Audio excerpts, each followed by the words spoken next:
जय गुरुजी। संगत जी।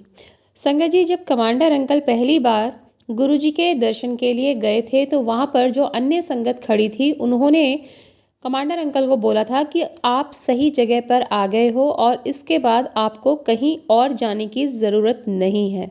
तो संगत जी, कहने का तात्पर्य यह है कि जो भी गुरुजी के पास उनके द्वार पर पहुंच जाता है उसके बाद उसे कहीं और जाने की ज़रूरत नहीं होती है।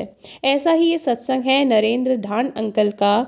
उनकी जो वाइफ थी वो राधा कृष्ण के दर्शन करना चाह रही थी और 2006 का ये सत्संग है। आइए सत्संग शुरू करते हैं।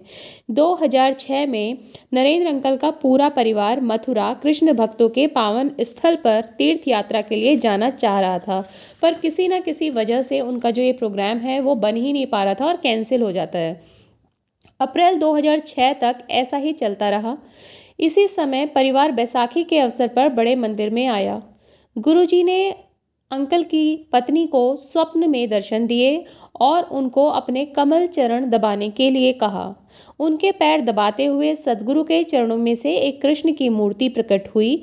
उन्होंने उसे वह मूर्ति अपने पेट पर रखने के लिए कहा और जैसे ही आंटी ने वो मूर्ति अपने पेट पर रखी तो वो उनके पेट के अंदर जाकर अंतर ध्यान हो गई।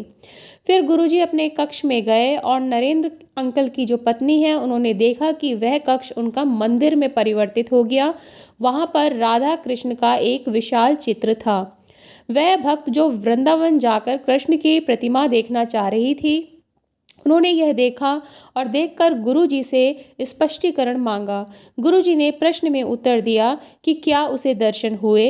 वृंदावन जाने की कोई आवश्यकता नहीं है, सब कुछ इधर ही है।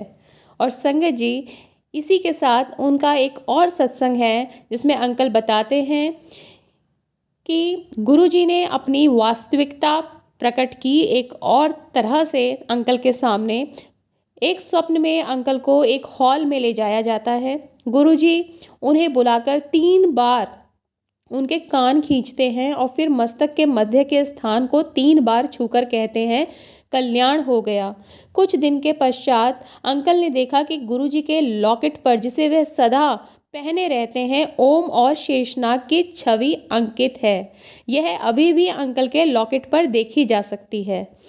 अंकल ने इसका उल्लेख गुरुजी से किया तो वह बोले कि केवल भगवान यह कर सकते हैं, कोई और अपने को ईश्वर कह सकता है? वह ही परमात्मा हैं और यथार्थ में विधाता भी हैं।